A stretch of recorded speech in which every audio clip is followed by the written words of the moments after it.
Tudo bem? Meu nome é Leonardo Miranda e hoje eu vou falar um pouquinho sobre uma lei pequenininha, que é a 14.063 de 2020. É uma lei que fala sobre as assinaturas eletrônicas, as comunicações entre os órgãos públicos. Seus principais apontamentos é uma lei pequena. Claro, professor, tem muita pegadinha nela? Não. Então, como você vai estudar essa lei? Você vai pegar a lei para ler. Por quê? Porque existem poucos aspectos importantes, é possível que não caiam várias questões. Eu trouxe algumas questões, inclusive, do nosso material, que você vai verificar que elas se repetem de outros concursos e elas são extremamente fáceis. Então, presta atenção, eu vou ler com você alguns artigos, vamos comentar alguns para você verificar que é de extrema facilidade e que você vai conseguir pegar assim, ó, muito rápido esse conteúdo, que ele é pequeno, mas ele é de extrema relevância. Tudo bem? Vamos lá. Nosso material. Lei 14.063 de 2020. Eu sou o professor Leonardo Miranda e vamos trabalhar um pouquinho esse conteúdo. Vamos lá, deixa eu passar aqui. Opa! Lei 14.063 dispõe sobre o uso de assinaturas eletrônicas em interações com entes públicos, em atos de pessoas jurídicas e em questões de saúde e sobre a licença de softwares e desenvolvimentos por entes públicos. Vamos lá. O que você tem que saber primeiramente? Bom, a gente está falando de uma disponibilidade virtual, tá? O que é essa disponibilidade virtual? Por que isso é feito? Por que isso foi criado? Por que isso está sendo aplicado? Em um mundo contemporâneo, em um mundo que as informações elas são passadas muito rápido, imagine você ter que pegar um papel assinado, você é funcionário público, assinou um documento, e esse documento ele tem que chegar no local tal, de uma maneira célere. Você teria que pegar e enviar, ou você levar, ou enviar para alguém. Pedir para alguém levar, o responsável, né, por esse transporte, fazer com que o documento daqui, ele chegue lá. E esse lá, onde é esse lá? Esse lá pode ser do outro lado da cidade, pode ser em um outro estado, pode ser da outra ponta da federação, Rio Grande do Sul, Rio Grande do Norte, Amapá. Imaginemos a dificuldade e o risco que pode acarretar, fora todo o custo que isso gera. Então, quer dizer, com a possibilidade dos mecanismos eletrônicos e virtuais, isso faz o quê? Com que o custo seja muito menor, a informação ela é repassada de uma maneira muito mais célere, muito mais rápida, muito mais precisa, e isso principalmente tem um reflexo muito grande no meio ambiente. Hoje em dia, todos os órgãos públicos, eles trabalham principalmente com pensamento ambiental. Então, você tem que entender que é o seguinte, esse dispositivo, essa lei, ela vai autorizar com que certos atos sejam praticados de uma maneira a permitir que a informação seja mais rápida, o custo seja muito menor e você proteja o meio ambiente com a diminuição dos gastos com papel. Literalmente, custo com papel. Professor, mas eu sou aquele que eu gosto de imprimir tudo. Bom, você gosta de imprimir tudo, mas você não vai precisar imprimir para assinar. Entendeu? Isso é uma questão pessoal. Beleza? Então é o seguinte. E uma outra coisa que é importante, eu vou deixar aqui bem claro logo no nosso primeiro aspecto. Essa lei, ela fala da relação de pessoas físicas e jurídicas com o ente público. Então, eu estou falando de ente público, de pessoas físicas e jurídicas com o ente público. A pessoa física e pessoa física, não é a questão aqui. Pessoa jurídica com pessoa jurídica, não é aqui. Pessoa jurídica com ente público está envolvido, então estamos aqui falando na nossa matéria. Tudo bem? Então, não dá mole com isso. Isso pode ser uma questão que pode cair na sua prova, essa correlação entre partes. Tem que ter o ente público envolvido, não dá mole. Vamos lá.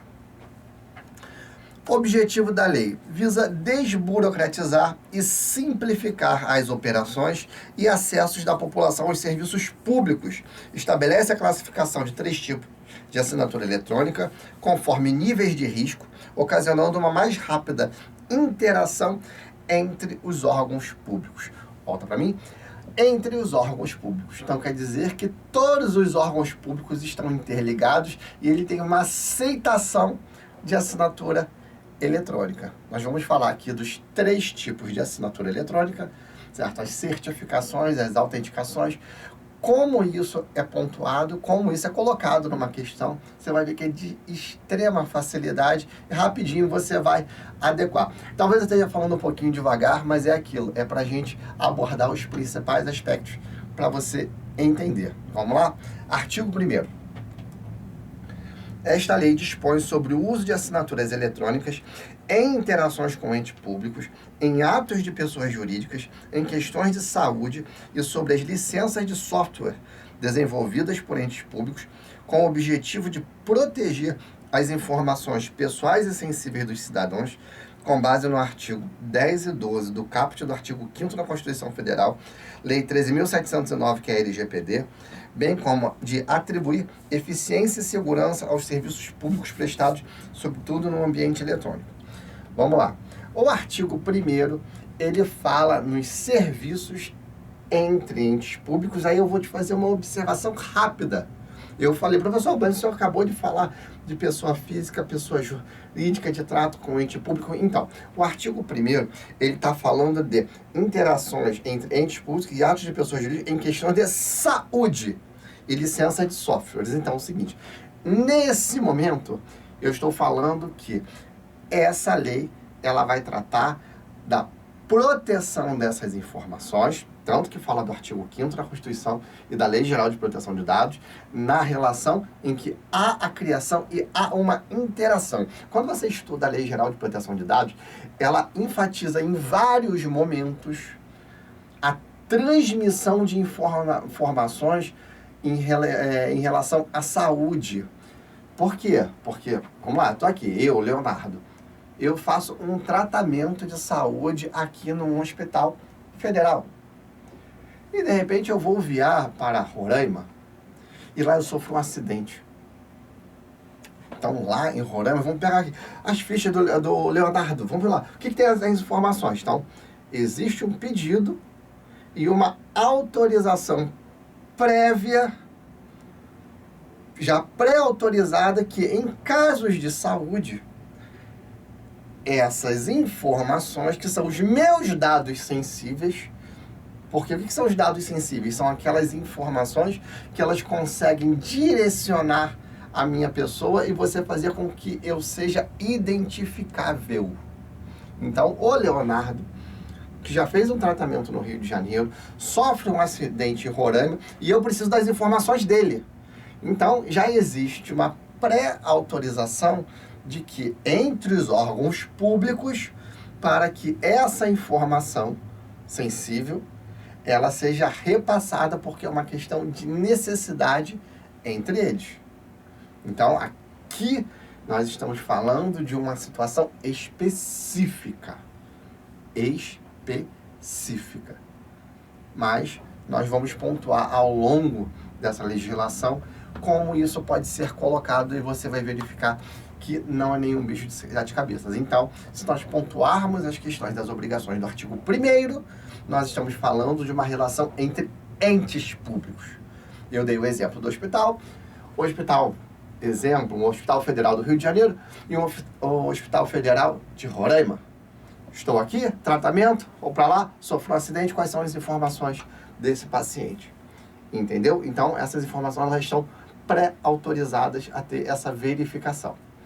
Continuamos, vamos lá, voltando no material. O que é uma assinatura eletrônica? Vamos ler o conceito. Assinatura eletrônica é um mecanismo virtual, um meio eletrônico, capaz de provar quem foi o signatário que praticou aquele ato, que possui fé pública, comprovando a sua identidade e a sua autenticidade. Então é o seguinte, quando você vai assinar um documento, um documento público, isso quer dizer que aquela sua assinatura ela já foi registrada. Registrada. Você foi lá e registrou a sua assinatura. Eu, Leonardo, tenho a minha assinatura. Eu pego lá, assino, pum.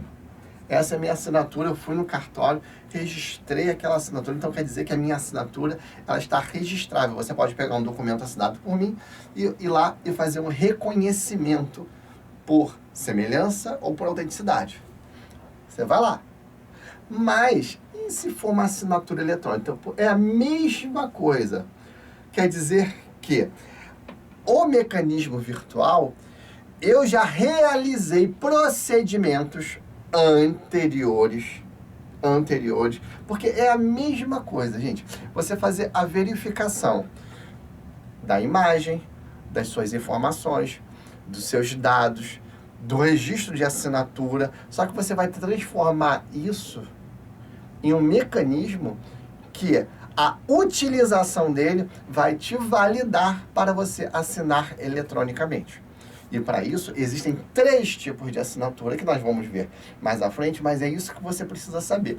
Aquele ato praticado por você, ele tem fé pública. Você consegue descobrir que, vou assinar um documento eletronicamente. Utilizei o mecanismo lá que foi determinado, assinei o documento.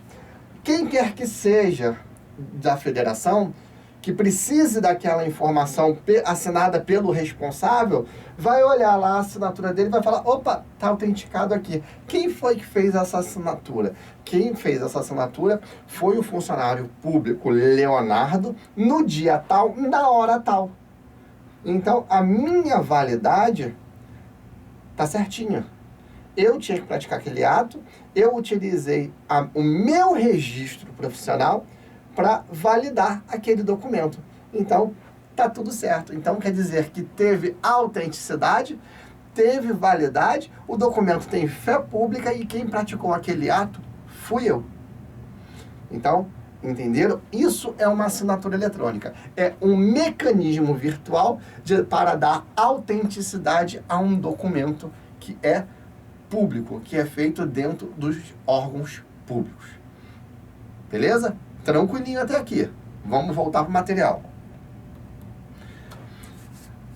Tipos, um modelo, né? Um dos modelos que existem para certificação, para a criação de uma assinatura eletrônica, é o registro no ICP Brasil, que gera uma certificação digital.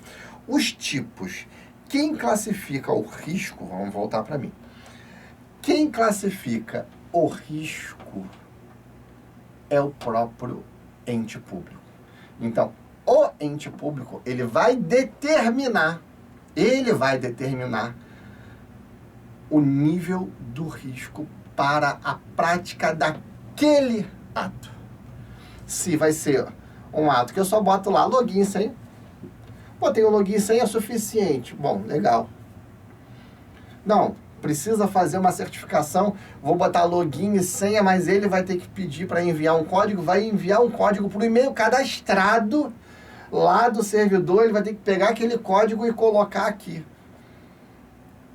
Depois que ele fizer esse registro do código, e ele ainda vai ter que receber um segundo momento, uma nova verificação pelo celular, cadastrado. Isso tudo, o procedimento já foi feito antes, de registro para reconhecer essa assinatura.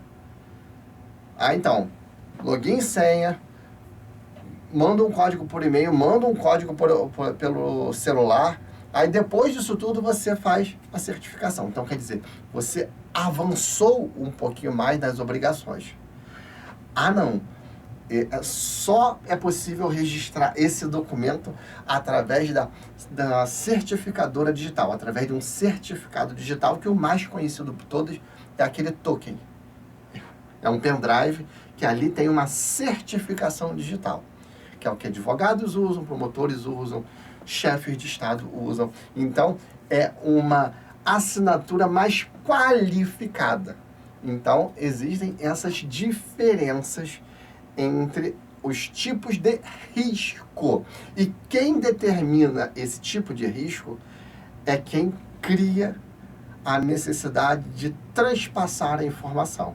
Então, se eu sou um órgão, exemplo, do município, um órgão simples, que eu só preciso fazer verificação simples, pode ser só login e senha. Não, precisa de login e senha e a verificação do rosto, ou uma certificação que vai ser enviada por e-mail ou pelo celular, é um pouquinho mais avançada. Não, precisa do token, da certificação digital pelo token, pelo pendrive. Então, é mais específico, então ela é um pouquinho mais qualificada. Então, nós aqui nessa conversa rápida, nós já qualificamos os três. Você pode não ter percebido, mas nós já qualificamos os três tipos, que é o simples, o avançado e o qualificado. Tudo bem? Vamos voltar para o material para você verificar. Tipos, quem qualifica o risco é a própria entidade, tipo o órgão público. Simples, por simples conferências de dados básicos, sem relevância e que não possuam informações protegidas. É literalmente, gente, login e senha. Normalmente quando você vai num tribunal ou você vai numa secretaria, normalmente o funcionário ele chega lá, ele bota o login e senha e ele entrou. Ele está logado. Isso é uma certificação simples. Beleza? Sem problemas.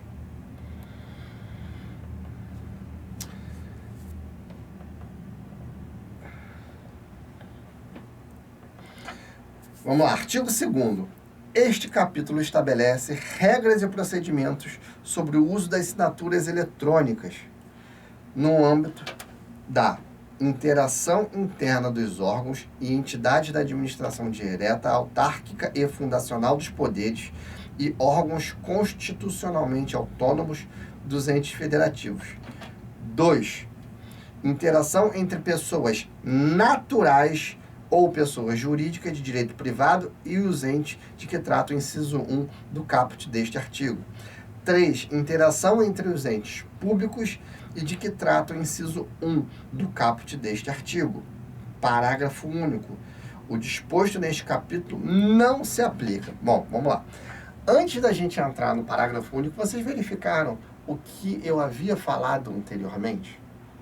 Foi exatamente antes a gente tinha no artigo 1º, a gente tinha uma situação específica que era só entre entes públicos. Agora, nós já falamos de um outro segmento.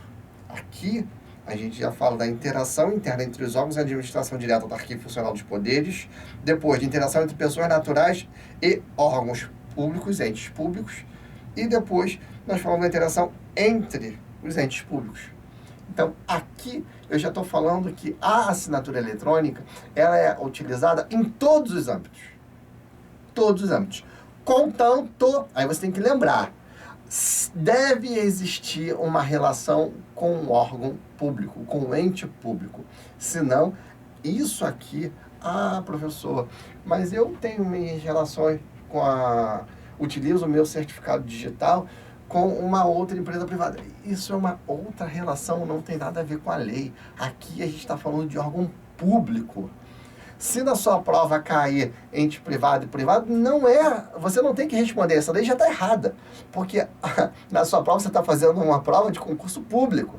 Então, a interação é com o órgão público. Se não tem órgão público, não tem por que você interar. Beleza? Então, não dá mole com isso. Vamos voltar para o material. Vamos voltar. Parágrafo único. O disposto neste capítulo não se aplica aos processos judiciais, à interação entre pessoas naturais e pessoas jurídicas de direito privado, na qual seja permitido anonimato, na qual seja dispensada a identificação do particular, os sistemas de ouvidoria e entes públicos, aos programas de assistência a vítimas e testemunhas ameaçadas, a outras hipóteses nas quais deva ser dada a garantia de preservação do sigilo da identidade do particular na autuação perante o ente público.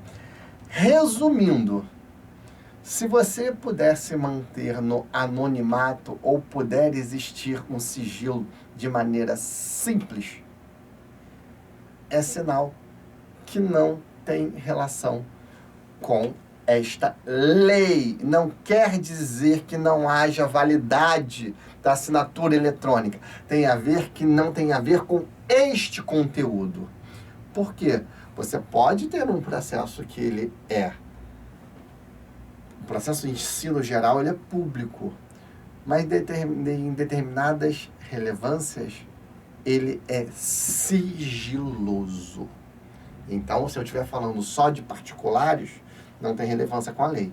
Mas se estiver falando de uma relação com o órgão público, mas que haja necessidade de sigilo, tem a ver com a lei. Mas não são os pontos que foram abordados aqui. Eu só estou te explicando que pode acontecer de uma determinada forma em específico. Ah, mas é sigiloso para todo mundo ad eterno? Não. Existem pessoas que vão conseguir ter acesso. Mas por quê? Porque a proteção é maior. A proteção é para mim e para você. A proteção ela é para todos de público, mas para o específico você consegue ter acesso. Beleza? Vamos seguir. Artigo 3º. Para fim desta lei, considera-se... Bom, eu vou voltar aqui para mim.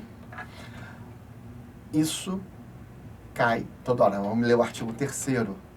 A possibilidade de cair uma questão que está nesse artigo 3º na sua prova é de 80%. Tá? A questão que vai cair na sua prova, se cair alguma, vai 80% de chance de estar aqui no artigo 3º. Então eu vou ler com calma, vou explicar para você, você preste atenção. Por quê? É o artigo mais importante que tem. É o mais importante dessa lei toda. Se você falar assim, professor, eu não quero ficar lendo essa lei, lê só o artigo 3º. Lê só esse artigo, tá bom. Só esse. Você só vai precisar saber que existem 3 modalidades de segurança: simples, avançada e qualificada. E esse artigo, pronto. Não quero mais estudar mais nada. Professor, vou ler esse artigo e vou parar de estudar. Legal. Tudo bem. Você sai com essas 2 informações, são 90% do que você precisa saber. Legal? Então vamos lá, com calma. Artigo 3º. Para os fins desta lei, considera-se 1. Autenticação, o processo eletrônico que permite a identificação eletrônica de uma pessoa natural ou pessoa jurídica. Então, eu consigo, através da autenticação, certificar que uma pessoa, Leonardo, é ela, ou pessoa jurídica, que é a pessoa jurídica. O responsável do setor da Secretaria de Educação. Leonardo, o que você é? Eu sou secretário adjunto da Secretaria de Educação do município do Rio de Janeiro. Então, quem está respondendo é a secretaria que tem o CNPJ. Tem lá a minha autenticação como responsável. Não, quem está respondendo é o Leonardo. Tem lá a minha assinatura como Leonardo, funcionário público. Entendeu? Então, o que faz isso é a autenticação. Voltamos, vamos ler novamente. A autenticação é o processo eletrônico que permite a identificação eletrônica de uma pessoa natural ou jurídica. Vamos para o inciso 2º. Assinatura eletrônica. Os dados em formato eletrônico que se ligam ou estão logicamente associados a outros dados em formato eletrônico e que são utilizados pelo signatário para assinar, observados os níveis de assinatura apropriados para os atos previstos nesta lei. Então, assinatura eletrônica são os dados em formato eletrônico que se ligam, estão logicamente associados a outros dados em formato eletrônico. Então, quer dizer, você não vai pegar um papel e vai assinar eletronicamente e vai me entregar. Não. Esses dados, essas informações virtuais que a mim foram fornecidas, eu vou assinar eletronicamente um documento. Essa assinatura vai ter uma autenticação. Então, quer dizer que a assinatura eletrônica é um mecanismo que vai se adequar a uma informação eletrônica que foi apresentada. com as devidas autenticações, ela vai ter uma validade. Então, você tem que lembrar que a assinatura eletrônica são informações que foram apresentadas virtualmente, que tem a sua assinatura eletrônica, que você vai agrupar essas informações para dar seguimento a um ato. Molezinha. Então, você já sabe o que é autenticação e já sabe o que é uma assinatura eletrônica. Voltando para o material. Certificado digital.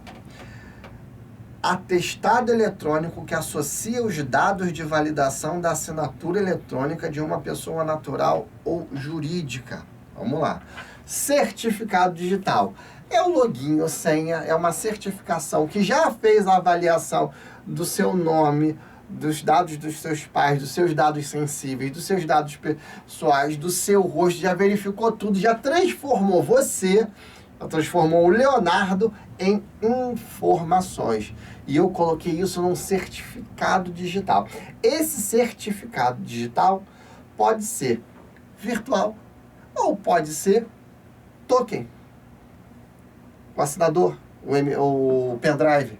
Então, essas informações, elas estão ali. Você precisa, muitas vezes, do certificado digital para fazer o registro final daquele ato. É o mais seguro que tem. Tanto que um dos tipos, o qualificado, que é o nível máximo de segurança, ele só pode ser feito através do certificado digital do pendrivezinho, ou do token, que algumas pessoas chamam de token. Tudo bem? Então, você já sabe o que é autenticação, o que é assinatura eletrônica, e já tem o certificado digital. Vamos falar agora no inciso 4 do ICP. Vamos lá. 4. Certificado digital ICP Brasil. Certificado digital emitido por uma autoridade certificadora credenciada na infraestrutura de chaves públicas brasileiras, na forma da legislação vigente. Então, o ICP Brasil é uma certificadora de chaves públicas. Não acredito que isso caia, tá? Acho que as outras informações são muito mais relevantes do que essa. Mas você tem que saber que é um tipo de certificadora e que ela está inclusa na lei. Ela não pode simplesmente ser esquecida. Se está destacado na lei, é importante que você saiba sobre ela. Beleza? Vamos lá, seguindo. Aqui, o que é uma assinatura eletrônica, eu coloquei aqui para reforçar mais uma vez, é um mecanismo virtual, um meio eletrônico capaz de provar quem foi o signatário que praticou aquele ato, que possui fé pública comprovando a sua identidade. Bom, vamos lá. Voltando, pontos mais importantes foram levantados até aqui. Eu vou parar um pouquinho para a gente tomar uma água rápido e já nós seguimos e continuamos a partir do artigo 4º e vamos finalizar na próxima aula, porque eu dei até uma segurada, falei um monte de coisa que é relevante, certo? A maior parte da sua prova já foi falada, 90% dos assuntos, pelo menos importantes, já foram falados nesse primeiro tópico. Então, na próxima aula eu vou seguir e vou entrar nos exercícios. Fica com Deus e até a próxima!